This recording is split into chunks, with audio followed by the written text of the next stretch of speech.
Je voudrais vous inviter à vous abonner à cette page et à recruter d'autres gens qui vont s'abonner. Pour quelle raison? Parce que c'est une chaîne qui est consacrée à la dézombification du peuple noir.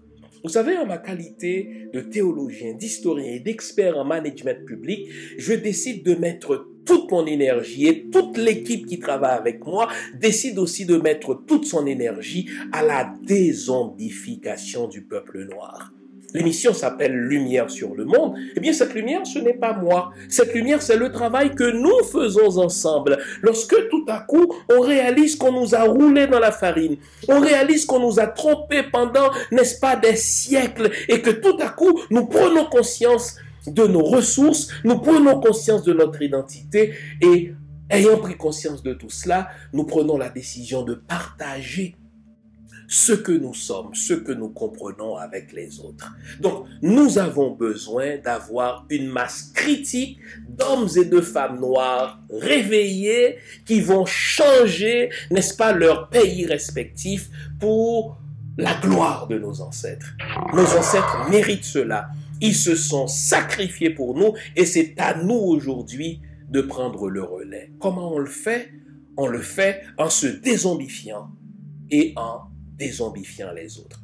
Je vous invite donc à liker ce qui se fait sur cette chaîne, à le sharer, à le partager avec les autres, à vous abonner et si vous l'avez fait déjà, à recruter d'autres qui vont s'abonner. On est ensemble, on garde le moral car tant que va le moral, tout va.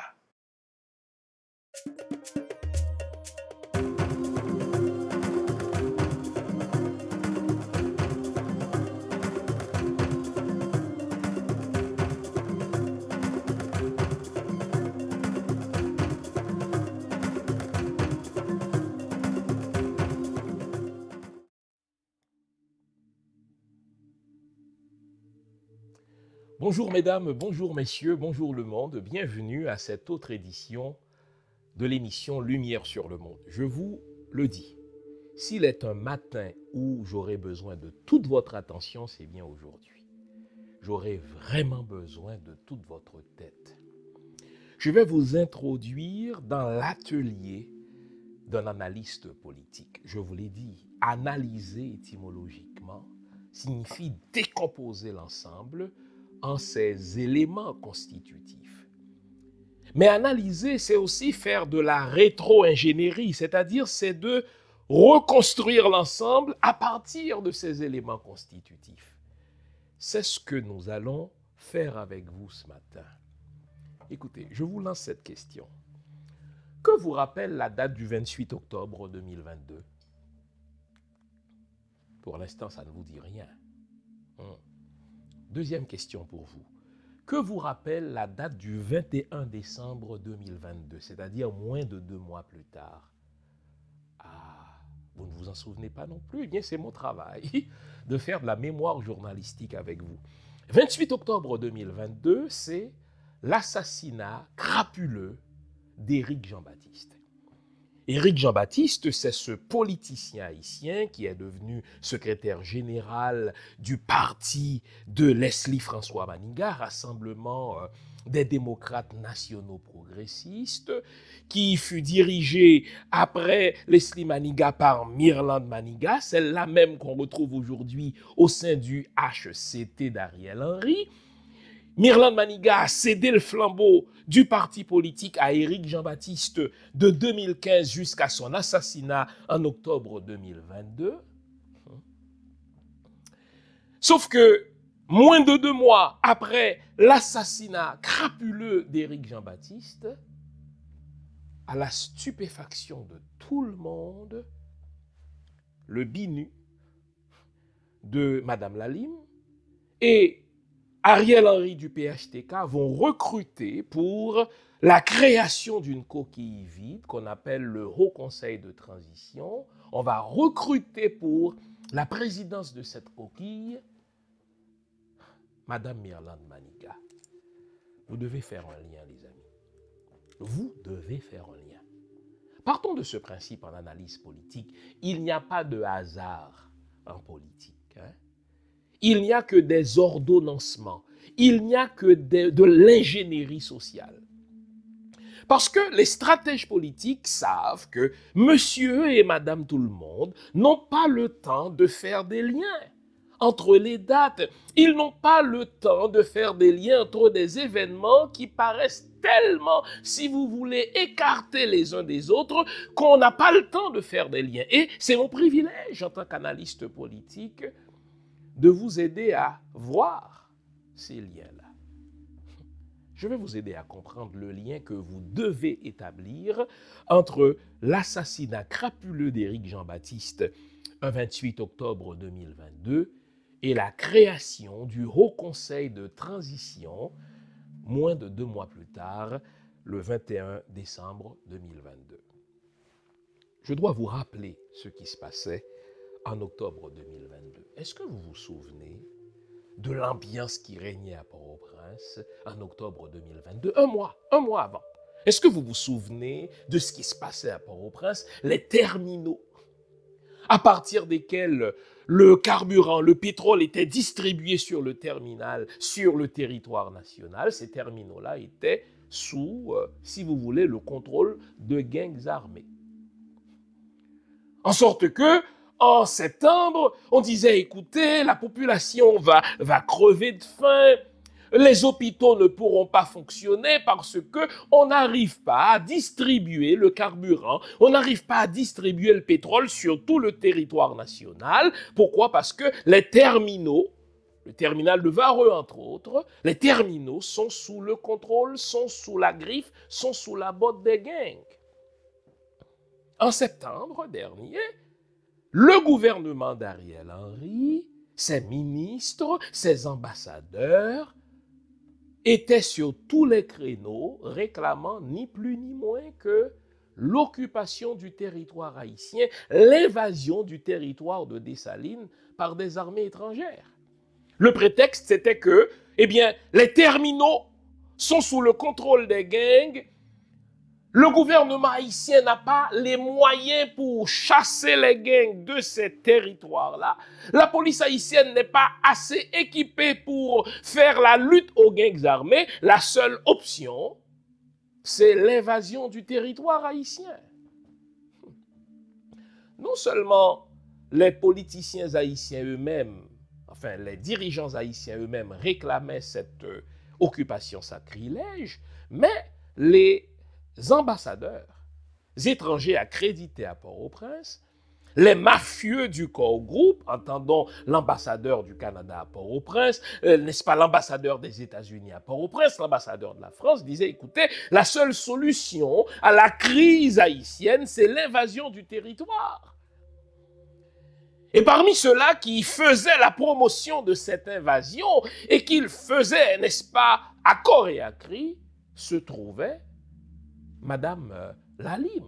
Madame Lalime, qui était la représentante des Nations Unies à Port-au-Prince, était, n'est-ce pas, à la fois devant l'Assemblée générale des Nations Unies, elle est allée devant le Conseil de sécurité des Nations Unies pour dire qu'il n'y a qu'une seule solution, c'est l'invasion du territoire haïtien par des armées étrangères.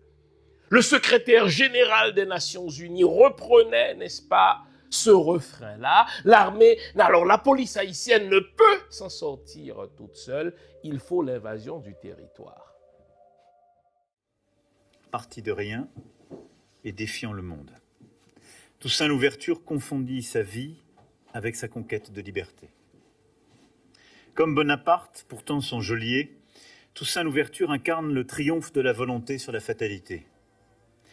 Né dans l'esclavage, mais ayant reçu la nature d'un homme libre, selon ses propres mots. Né vers 1743, sur une plantation de Saint-Domingue où la captivité, le labeur et les maladies faisaient succomber les esclaves avant leurs 40 ans, il savait la griffe du fouet sur la chair et la douleur des entailles sur la peau. Il découvrit aussi que ses parents, venus de l'actuel Bénin, avaient été séparés au moment de leur asservissement.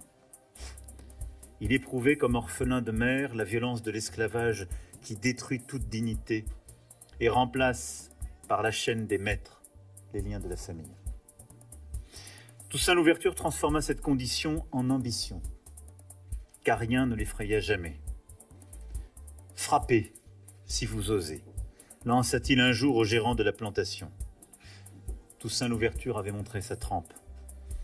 Il se révéla dans toute sa force de caractère et l'acuité de son intelligence. Le gérant en fit son cocher, bientôt son second, et le mena vers l'affranchissement. Un nouveau regard sur Toussaint Louverture, le magnifique et le sublime. La toute dernière biographie de Toussaint Louverture, l'homme, le stratège, le politique, le gestionnaire et le visionnaire. Un livre à lire et à relire en vente sur mon site www.jeanfils-aimé.com ou sur amazon.ca. Un nouveau regard sur Toussaint Louverture, le magnifique et le sublime. Procurez-vous votre exemplaire maintenant.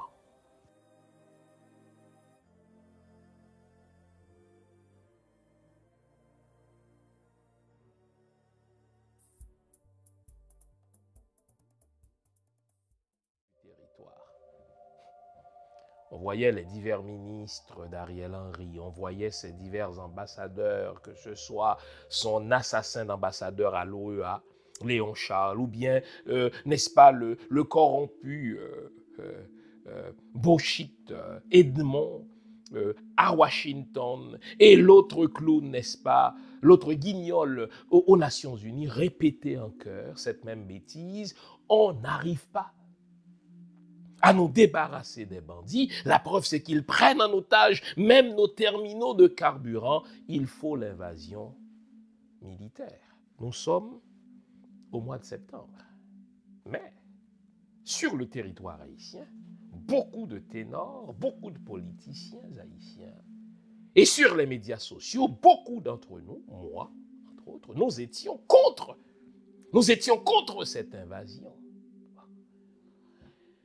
Sur le territoire haïtien, dis-je, il y avait des politiciens, des ténors de la classe politique haïtienne qui disaient s'être opposés de toute leur force à l'invasion du territoire haïtien par une armée étrangère. Septembre-octobre, c'est l'ouverture officielle de la 77e Assemblée générale des Nations Unies. La question de l'invasion du territoire haïtien est à l'ordre du jour, n'est-ce pas, aux Nations Unies. On voit Justin Trudeau se démener comme le diable dans l'eau bénite, puisque Joe Biden venait de confier, suivez mon regard, le leadership de la crise haïtienne au Canada, comme quoi un pyromane doit désormais se transformer en pompier. Et Justin Trudeau ne savait pas sur quel pied danser parce qu'il sait qu'il dispose d'une armée moyenne et en pleine guerre, n'est-ce pas, russo-ukrainienne, c'était, si vous voulez, inintelligent de la part du Canada d'envoyer ne serait-ce que 2 soldats de l'armée canadienne sur le territoire haïtien avec tous les risques que cela comporte. Mais à ce moment-là, on ne pouvait pas clairement dire non aux Américains. Il fallait donner l'impression que l'invasion était encore possible. On a vu Justin Trudeau réunir, n'est-ce pas, ou convoquer des leaders des Caraïbes autour de la question haïtienne pour tenter de mettre sur pied une énième armée d'invasion. Chacun, n'est-ce pas, disait non. Mais en Haïti, répétais-je, la classe politique haïtienne disait non. Et en particulier, Éric Jean-Baptiste disait non. Cet Éric Jean-Baptiste, il faut lui rendre hommage, est connu pour son hostilité à la tutelle d'Haïti par les Blancs. D'ailleurs, ses slogans étaient des slogans anti-tutelle, ses slogans étaient des slogans anti-BINU, anti-ONU. Sauf que, en septembre-octobre 2022, il fallait, de 1, protéger le pouvoir d'Ariel Henry, protéger donc la transition telle qu'elle est voulue par la soi-disant communauté internationale, c'est-à-dire les nations malveillantes, de un. Mais de deux, il fallait, si vous voulez, enlever tous les obstacles à ce qui allait arriver, c'est-à-dire mettre sur pied une espèce de coquille vide qui devait légitimer la révision inconstitutionnelle de notre Constitution. Et il fallait mettre sur pied une structure qui allait légitimer la transition d'Ariel Henry pour nous conduire vers des élections bidons au terme desquelles la communauté internationale allait nous foutre dans la gorge quelqu'un de plus pourri encore que Michel Martelly. Est-ce que vous me suivez jusque-là? C'est pour ça que je vous avais dit que j'aurais besoin de toute votre tête. Nous sommes en octobre. En octobre, le gouvernement d'Ariel Henry se retrouve dans un sale pétrin. Les bandits sont hors de contrôle.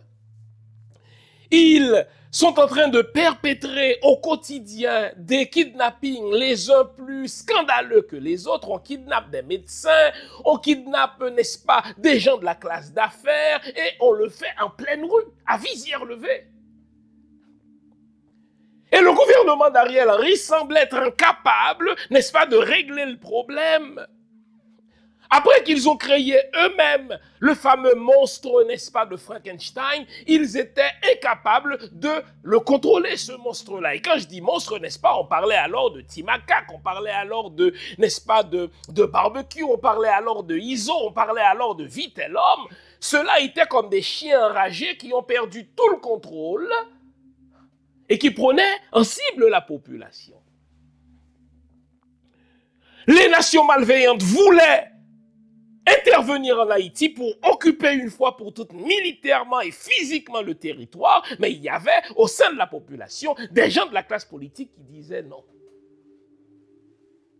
Il fallait d'une part sauver le gouvernement d'Ariel Henry et d'autre part légitimer cette transition d'Ariel Henry qui avait pour but justement et qui a encore pour but de réformer la Constitution par des voies inconstitutionnelles. Pour le faire, il fallait recruter quelqu'un de crédible. Qui recruter? Je vous le donne en mille. Mirland Maniga. Nous sommes encore en octobre. Les stratèges du BINU, avec Madame Lalime en tête, les stratèges du PHTK, c'est-à-dire les Ariel de ce monde en tête, ont en vue Mirland Maniga. On devait recruter Mirland Maniga pour légitimer la transition d'Ariel Henry. On devait recruter Mirland Maniga pour légitimer la réforme de notre Constitution par des voies inconstitutionnelles. Il fallait recruter Mirland Maniga pour, si vous voulez, apporter une voix apaisante à l'invention, ou plutôt à l'intervention des armées étrangères à Port-au-Prince. Sauf que, pour recruter Mirland Maniga, il fallait se débarrasser de l'obstacle d'Éric Jean-Baptiste. Éric Jean-Baptiste est connu pour son hostilité à la présence des Nations Unies en Haïti. Éric Jean-Baptiste est connu pour son hostilité à la tutelle étrangère d'Haïti. Mais Éric Jean-Baptiste était un véritable obstacle parce que, aussi longtemps qu'Éric Jean-Baptiste était en vie, on ne pourrait recruter Mirland Maniga parce que Mirland Maniga ne pourrait accepter l'offre d'Ariel Henry. Mirland Maniga ne saurait accepter l'offre, n'est-ce pas, du BINU de Madame Lalime aussi longtemps qu'Éric Jean-Baptiste était en vie. Ça ne se fait pas. Parce que si Mirland Maniga disait oui, Éric Jean-Baptiste, qui est désormais le secrétaire général du RDNP, allait crier sur tous les toits que Mirland Maniga a trahi les idéaux de Leslie Maniga, qu'elle a trahi les idéaux du RDNP, que Mirland Maniga désormais va faire corps avec le PHTK, parti auquel elle s'est toujours opposée. Il fallait donc se débarrasser de l'os que représentait Éric Jean-Baptiste avant le recrutement de Mirland Maniga. Vous vous souvenez? Lorsque Éric Jean-Baptiste a été assassiné un lundi, je crois, le lundi 28 octobre, j'ai fait une émission 2 jours plus tard, le 30 octobre, allez regarder la chose. Un mercredi, j'ai dit qu'il faut regarder du côté de Madame Lalime pour comprendre l'assassinat d'Éric Jean-Baptiste. Je ne vous l'ai pas caché. Je vous avais dit que la seule explication possible à l'assassinat crapuleux d'Éric Jean-Baptiste, c'est Madame Lalime. Vous voyez, plusieurs mois plus tard, l'histoire me donne encore une fois raison, parce qu'il fallait se débarrasser d'Éric Jean-Baptiste pour pouvoir dérouler le tapis rouge à Mirland Maniga, qui allait servir à légitimer le pouvoir, n'est-ce pas, d'Ariel Henry, et du coup, le plan macabre, n'est-ce pas, de la communauté internationale. On ne pourrait recruter Mirland Maniga si Éric Jean-Baptiste était en vie.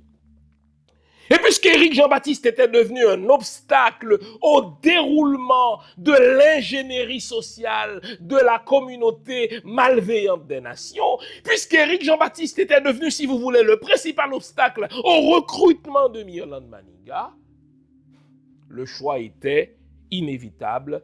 On devait assassiner Éric Jean-Baptiste. On devait l'assassiner pour ce qu'il représentait. Il était donc le secrétaire général du RDNP, le parti de Leslie Maniga, qui est connu pour sa verticalité. Puisqu'on avait envie de recruter Mirland Maniga, mais aussi longtemps qu'Éric Jean-Baptiste était en vie, ce recrutement n'était pas possible, alors on a décidé, dans les officines du BINU de Madame Lalime, on a décidé, dans les officines de la primature d'Ariel Henry, de supprimer Éric Jean-Baptiste. Maintenant, les choses sont devenues claires pour vous. Parce qu'on ne pouvait pas recruter, en toute logique, Mirland Maniga si Éric Jean-Baptiste était encore en vie.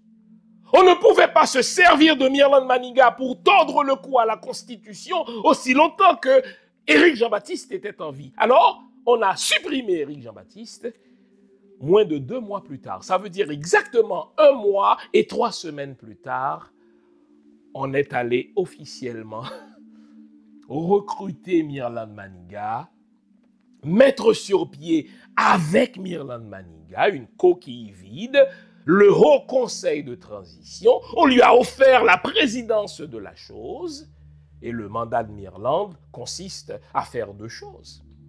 Légitimer le pouvoir, n'est-ce pas, de PHTK d'Ariel Henry, maintenir Ariel Henry au pouvoir pour nous conduire vers des élections bidons, et c'est ce à quoi nous assistons. J'ai fait une émission la semaine dernière sur, soi-disant, ce sommet que Mirland Maniga a organisé pour parler des réformes de la gouvernance. Essentiellement, elle dit qu'il faut maintenir Ariel Henry au pouvoir, quitte à mettre autour de lui de nouveaux ministres. Parti de rien et défiant le monde. Toussaint Louverture confondit sa vie avec sa conquête de liberté. Comme Bonaparte, pourtant son geôlier, Toussaint Louverture incarne le triomphe de la volonté sur la fatalité. Né dans l'esclavage, mais ayant reçu la nature d'un homme libre, selon ses propres mots. Né vers 1743 sur une plantation de Saint-Domingue où la captivité, le labeur et les maladies faisaient succomber les esclaves avant leurs 40 ans, il savait la griffe du fouet sur la chair et la douleur des entailles sur la peau. Il découvrit aussi que ses parents, venus de l'actuel Bénin, avaient été séparés au moment de leur asservissement. Il éprouvait comme orphelin de mère la violence de l'esclavage qui détruit toute dignité et remplace par la chaîne des maîtres les liens de la famille. Toussaint Louverture transforma cette condition en ambition, car rien ne l'effraya jamais. « Frappez, si vous osez », lança-t-il un jour au gérant de la plantation. Toussaint Louverture avait montré sa trempe. Il se révéla dans toute sa force de caractère et l'acuité de son intelligence. Le gérant en fit son cocher, bientôt son second, et le mena vers l'affranchissement. Un nouveau regard sur Toussaint Louverture, le magnifique et le sublime. La toute dernière biographie de Toussaint Louverture, l'homme, le stratège, le politique, le gestionnaire et le visionnaire. Un livre à lire et à relire en vente sur mon site www.jeanfils-aimé.com ou sur amazon.ca. Un nouveau regard sur Toussaint Louverture, le magnifique et le sublime. Procurez-vous votre exemplaire maintenant.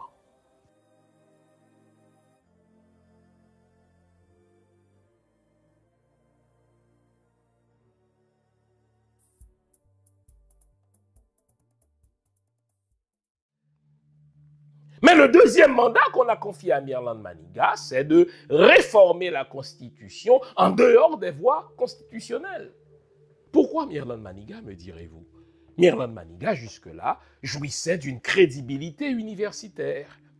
C'est l'universitaire, avec Claude Moïse, qui a probablement le plus écrit sur les constitutions haïtiennes. C'est l'universitaire qui a enseigné pendant des décennies les constitutions haïtiennes. Et donc, si l'on veut tordre le cou à notre constitution de manière inconstitutionnelle et faire passer la chose comme étant la bonne chose à faire, qui d'autre que Mirland Maniga? On devait aussi aller chercher Mirland Maniga pour, si vous voulez, maintenir en poste Ariel Henry. Quand on veut maintenir un président au pouvoir, quand on veut maintenir, n'est-ce pas, un premier ministre au pouvoir, qui de mieux que l'un des opposants pour dire, écoutez, même elle, maintenant, elle entre dans le rang. Mirland Maniga s'était toujours affiché comme étant opposant, enfin, s'opposant au PHTK. On n'a qu'à regarder d'ailleurs des vidéos qui circulent sur les médias sociaux dans lesquelles Mirland Maniga non seulement était contre les réformes constitutionnelles en dehors de la voie constitutionnelle, non seulement était-elle contre le PHTK, mais elle était particulièrement contre, n'est-ce pas, ce qui s'est mis en place depuis l'assassinat de Jovenel Moïse avec Ariel Henry. N'est-ce pas cette femme qui disait, écoutez, qu'un décret, et avec raison, n'a pas de préséance sur une constitution. On ne peut pas réformer une constitution à la suite d'un décret. Waouh! Quelle ne fut la stupéfaction, quel ne fut le choc de tout le monde lorsque Madame Lalime et Ariel Henry ont présenté comme un trophée Mirland Maniga. C'était la recrue de l'année. On a recruté Mirland Maniga, de 1, pour légitimer le gouvernement d'Ariel Henry, de 2, pour réformer la Constitution en dehors des voies constitutionnelles. Pourquoi Mirland Maniga? En dehors de sa crédibilité universitaire, mais c'est une maman. C'est une femme, je pense qu'elle est octogénaire. Et nous, les Haïtiens, de grands sentimentaux, on nous a élevés, avec raison d'ailleurs, à avoir du respect pour nos mamans, à avoir du respect pour les personnes âgées. Et dès lors qu'on a recruté Mirland Maniga, on voulait nous tendre le piège de la politesse. Il faut être poli avec elle, pauvre elle. Il faut être poli, c'est une personne âgée. Il faut être poli, elle a servi son pays pendant les 40 dernières années. Il faut être poli, c'est une femme instruite. Elle n'était pas obligée d'entrer là, elle aurait pu se retrouver à l'étranger. Donc toutes ces balivernes-là qu'on nous sert sur une table en or de manière à avaler des couleuvres, eh bien on a fait le choix de Mirland Maniga pour ces raisons-là. Mais la nomination de Mirland Maniga, 3 semaines après l'assassinat crapuleux d'Éric Jean-Baptiste par Madame Lalime et les gangs du PHTK, eh bien, le lien doit être fait. On ne peut pas faire comme si. On ne peut pas faire comme si de rien n'était. On ne peut pas faire semblant et éviter d'établir le lien idéologique. On ne peut pas faire semblant et éviter d'établir le lien causal entre l'assassinat d'Éric Jean-Baptiste et la création, puis la nomination de Mirland Maniga au sein du HECT. Tout ceci participe de l'ordonnancement de la tutelle d'Haïti. La tutelle d'Haïti passe par une invasion militaire d'Haïti. Pour l'instant, on n'en veut pas. On semble mettre la chose, n'est-ce pas, sur la glace, mais on doit s'en aller vers des élections bidons avec le même pouvoir PHTK d'Ariel Henry qui a tant rapporté, n'est-ce pas, au Clinton de ce monde. Ce même pouvoir qui a tellement rapporté aux Nations Unies. Ce même pouvoir qui a tellement rapporté aux nations malveillantes. Aussi longtemps qu'on a des PHTKistes au pouvoir, eh bien, le Canada, les États-Unis, la France peuvent être tranquilles, ils maintiennent leur tutelle. Si vous pensiez qu'Haïti n'est pas importante du point de vue de la géopolitique internationale, détrompez-vous. Semaine après semaine, je vous en amène des preuves.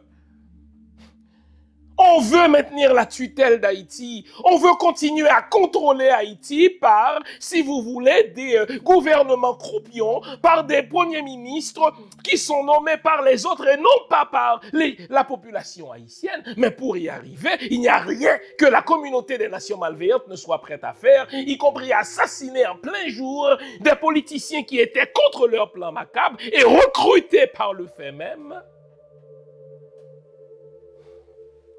Celle qui était perçue jusque-là comme la gardienne. C'est ça le coup de poignard que Mirland Manigat nous a planté dans le dos.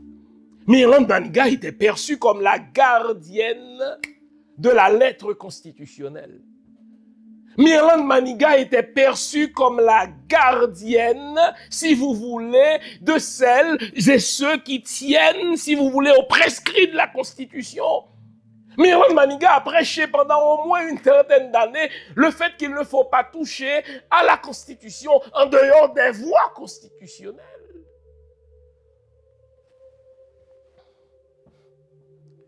Une fois, Éric Jean-Baptiste, le poulain de Mirland Manigat. Et c'est là, les amis, c'est là tout le côté cynique de la chose. Éric Jean-Baptiste, celui-là même à qui Mirland a passé les rênes du RDNP, a été crapuleusement assassiné par une combinaison du BINU de Madame Lalime et du PHTK d'Ariel Henry. Plutôt que de réclamer une enquête sur cet assassinat, plutôt que de réclamer que justice soit faite pour Ariel Henry, Mirland Manigat est allé négocier un poste de présidence d'une coquille vide en marchant, que dis-je, en crachant sur le cadavre d'Éric Jean-Baptiste moins de 2 mois après son assassinat. Les amis, il y a un nid à faire. Il n'y a pas de hasard en politique.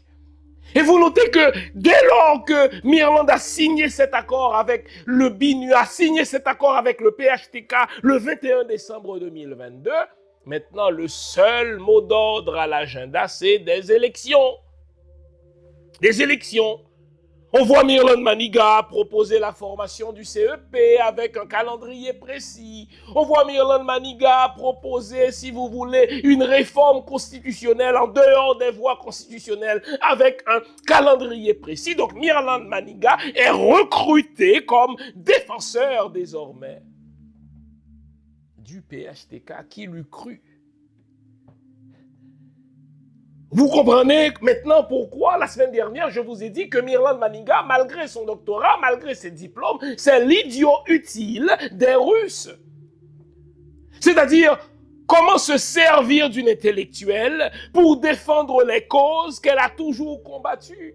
Mirland Manigat est le trophée de la nation, enfin de la communauté des nations malveillantes. Elle est le trophée du PHTK en ce que Mirland Manigat défend aujourd'hui ce qu'elle a toujours combattu toute sa vie durant. Et elle le fait sur le cadavre de son poulain. Elle le fait sur le cadavre, n'est-ce pas, de l'ancien secrétaire général du parti que son mari et elle ont fondé. Mais elle s'en fout. Ce qui compte pour elle, c'est le titre de présidente. Présidente de quoi, on ne sait pas. Présidente de quoi, elle s'en fout, mais elle est présidente.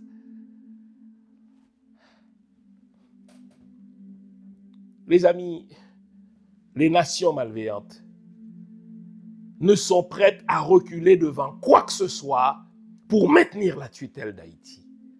Les amis, les nations malveillantes ne sont prêtes, si vous voulez, que disais-je, n'est-ce pas? Ces nations-là n'ont aucune vergogne, aucun scrupule